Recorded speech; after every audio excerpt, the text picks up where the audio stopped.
उसके बाद में मैं जगन भाई सोनोने से आवेदन करता हूँ कि अपना मनोगत व्यक्त करें। हमारे मुल्क मदानी को जगन भाई सोनोने। सलाम अलैकुम दोस्तों, आज यहाँ पर भुसावल नगरी की आन बान शान, भुसावल नगरी की इस शहर का चेहरा और मोहरा बदलने वाले और इस भुसावल शहर के अंदर जिन्होंने 1 लाख वोट लेकर के भुसावल के अंदर इतिहास बनाया, ऐसे मेरे दोस्त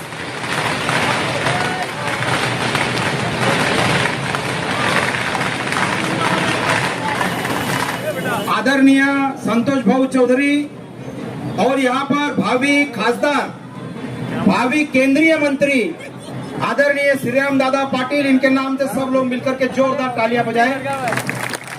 उपस्थित माजी आमदार नीलकंठ भाऊ फाला, माजी जिला परिषद सदस्य मेरे दोस्त राजू भाऊ चौधरी, भावी नगर अध्यक्ष भुसावल के युवा हृदय सम्राट, युवा की ताकत हमारे सचिन दादा चौधरी और मंच पर उपस्थित सभी हमारे नितिन भाऊ धांडे और सभी हमारे मुनवर भाई, रविंद्र भाऊ Nikkam, Sandanshiv sir, Surwade sir, advocate Salunke साहब, भुसावल शहर के शहर अध्यक्ष दुर्गेश भाई ठाकुर, पिंजारी साहब और सभी हमारे तमाम साबिर भाई, सभी मंच पर उपस्थित सभी नगर सेवक, माजी नगर सेवक और सभी कार्यकर्तागण। दोस्तों, सबसे पहले मैं एक बात कहना चाहूंगा कि आप सभी को मालूम है कि यहाँ पर जो है तुतारी वाला मानुस, जो राष्ट्रवादी कांग्रेस पार्टी की सीट है, उनको हमको पार्लियामेंट के अंदर भेजना है। और पार्लियामेंट के अंदर इसलिए भेजना है क्योंकि पार्लियामेंट के अंदर हमारे जो प्रश्न है, हमारी जो बात है, हमारा जो आक्रोश है, हमारा जो आंदोलन है, हमारी जो यहाँ पर समस्या है, उसको पार्लियामेंट में रखने का काम हमारे श्रीराम दादा पाटिल यहाँ पर करने वाले हैं। दोस्तों, एक बात ध्यान में रखना कि जब यहाँ पर हमारे गरीबों की, हजारों की झोपड़पट्टी को हटाया गया, जब बड़े पैमाने के ऊपर दलितों को बेघर किया गया, जब दलित मुसलमानों को वहां पर बड़े पैमाने के ऊपर हिंदुओं को बेघर किया गया, उद्ध्वस्त किया गया, उस समय ये हमारी खासदार रक्षा ताई खड़से कहां पर सोई हुई थी? जिस समय हमको बेघर किया गया, उद्ध्वस्त किया गया, उस समय खासदार रक्षा खड़से ने पार्लियामेंट के अंदर आवाज क्यों नहीं उठाया? ये आप सभी के सामने हम लोग का सवाल है। दोस्तों, इतना बड़ा एरिया, हजारों की तादाद में हमारा वोट, और फिर भी हमको जो है खासदार रक्षा खड़से ने मरने के लिए छोड़ दिया। अब उसका बदला लेने की जरूरत है दोस्तों, और हमने बदला लेने की ठान ली है। जिन्होंने एनआरसी, एनपीआर, सीए के खिलाफ यहाँ पर हमने रास्ते पर आकर के जन आंदोलन किया, उसका बदला लेने की आज हमें दोस्तों जरूरत है। हजारों किसानों के ऊपर गोलियां चलाई दिल्ली के अंदर, 1000 किसान मारे गए, उनके खून से लाल है ये कमल। अरे जब नथुराम गोडसे ने महात्मा गांधी जी की हत्या की, तो महात्मा गांधी जी के खून से लाल है ये कमल।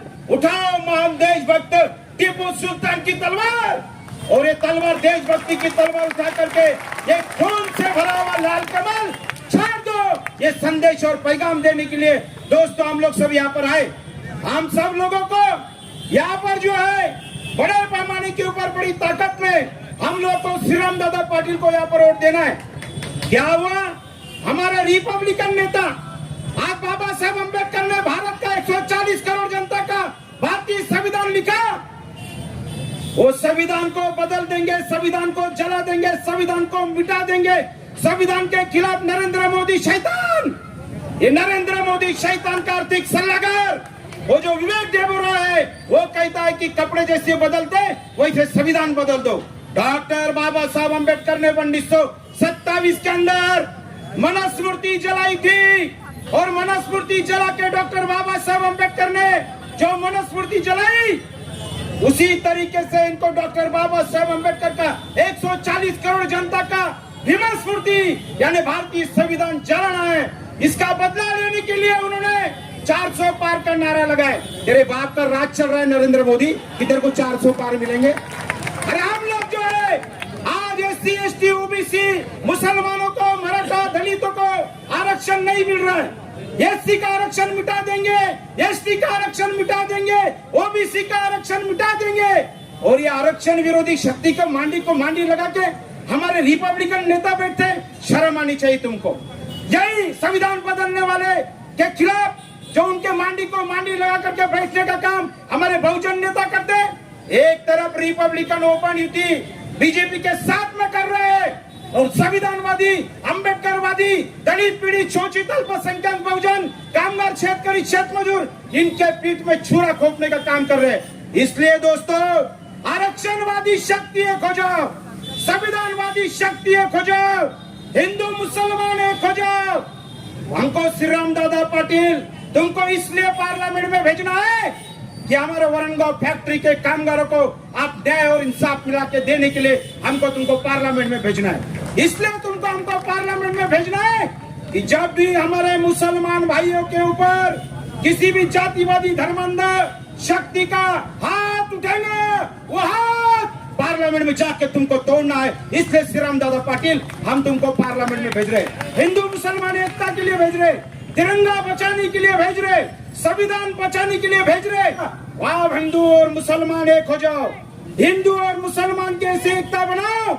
ये हिंदू मुसलमान ऐसा एकता का सैलाब है कि नरेंद्र मोदी जी शैतान ने कितनी भी लाठियां चलाई तो हिंदू और मुसलमान का एकता का सैलाब का पानी अलग हो नहीं सकता।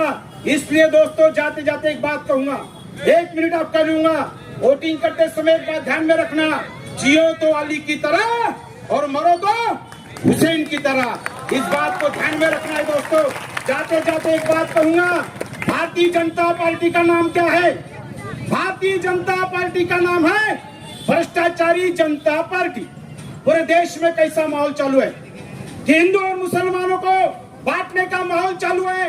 इसके ऊपर एक शेर कहूंगा, मेरी बात यही पे खत्म करूंगा कि सुबह की धूप को ये रात बना सकते हैं, सुबह की धूप को ये रात बना सकते हैं, हर तरफ ये जंग के हालात बना सकते हैं। इनकी सियासत पे भरोसा न करो दोस्तों, ये हर तरफ एक नया गुजरात बना सकते हैं। इतनी बात रखते हुए मेरी बात यही समाप्त करता हूँ। अल्लाह हाफिज, खुदा हाफिज, जय हिंद और जय श्री राम दादा पाटिल। और टुटारे वाला मानुष जिंदाबाद। और संतोष भाऊ चौधरी को आने वाले नगर पालिका के अंदर भुसावल की नगर पालिका हमको देना है और युवा नगर अध्यक्ष सचिन भाऊ चौधरी को बनाना है। भुसावल में भी हमारा झंडा फड़काएंगे और वरंगाव की नगर पालिका के अंदर भी हमारा झंडा फड़काएंगे। और पार्लियामेंट में जाने से रक्षाताई खड़से, जो एकनाथराव खड़से ने राष्ट्रवादी कांग्रेस पार्टी के शरद पवार साहब के सीने में खंजीर खुपसा। अरे नाथा भाऊ खड़से, थापा भाऊ खड़से, तुम उधर वहां पर छुपे ओपन क्लोज रक्षाताई खड़से का काम कर रहे। अरे तुम पर ईडी लग रही थी, तुम जेल में जा रहे थे, बुढ़ापे में तुम्हारा वहां पर पूरा काम खराब होने वाला था और फिर भी तुमने जो है, जो शरद पवार साहब ने तुमको विधान परिषद दिया, आमदार बनाया, फिर भी तुम यहाँ पर जो है शरद पवार साहब के पीठ में खंजीर कुपसने का काम कर रहे हैं। इसलिए नाथा भाऊ, थापा भाऊ, तुमको ईडी में तुमको अड़चन होंगी, हमको उससे लेना देना नहीं है, मगर तुम अगर हमारी अड़चन करेंगे तो आने वाले इलेक्शन में हम तुमको भी जो है मुक्ताई नगर के अंदर आके तुमको हम गिराएंगे, ये यहाँ पर वादा करता हूँ। और मेरी बात समाप्त करता हूँ। अल्लाह हाफिज, जय हिंद, जय भारत, जय तिरंगा, जय संविधान, जय भीम, जय श्री राम दादा पाटिल। धन्यवाद। धन्यवाद जगन भाऊ।